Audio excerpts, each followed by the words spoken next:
I'm sorry that you've had to apologize for your manners, when really you are living in fear of whether you are going to be taken away in the middle of the night, or if you will have a chance to see another day. I'm sorry that you've had to demand time so that you can be human again, when really you want more time to be able to run away into the arms of a safer reality.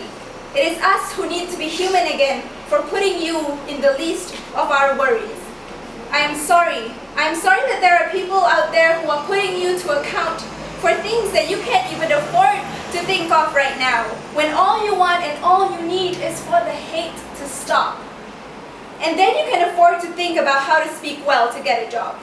I'm sorry that they helped the chains that bind your freedom, and we partook in your slow massacre by holding our silence, busying ourselves with hotter issues, debating on whether a dress is gold or blue until you turned blue with malnutrition.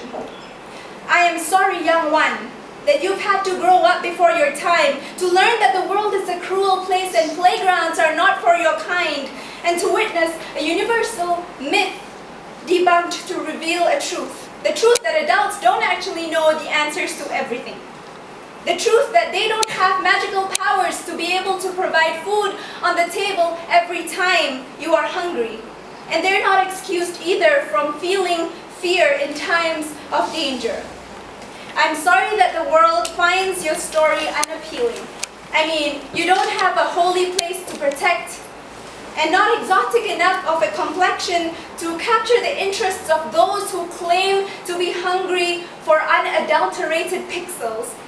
And you seem to have no precious resources to offer, like gold or oil underneath your soil. You have nothing to offer except for a mountain of resilience, a fountain of faith, and rough, calloused hands and blackened feet. They may have uncovered mass graves congested with rotting flesh of your men, your women, and your children, but I swear you know life better than the best of us. We hide behind plain headlines for you like boat people, and blanket titles for your plight like religious strife and crisis and immigrant, generic and simple enough terms to be forgotten the next day, just like how you've forgotten the meaning of home. In war and in genocide, euphemism is key, created to soothe and cushion the senses of first world people so that their first world ears are not affected with responsibility and accountability to be able to feel basic empathy. There is nothing pure in the word ethnic cleansing. And since when was not recognizing their ethnic name a way out to deny their suffering? My Rohingya brothers and sisters, my Rohingya mothers and fathers, the fact that you exist is enough for me to know that you deserve to live.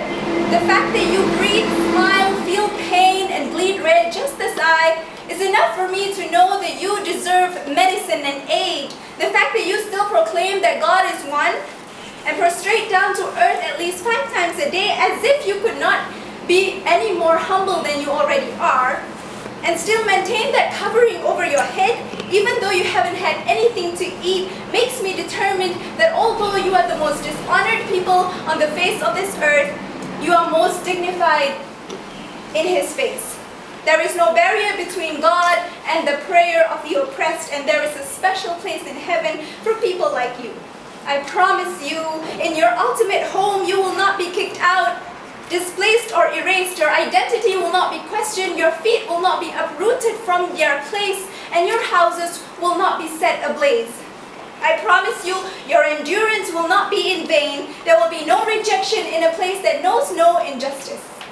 And then maybe you can invite me and all of us to your ultimate home, and maybe we'll forgive those people who have caused us harm. Thank you.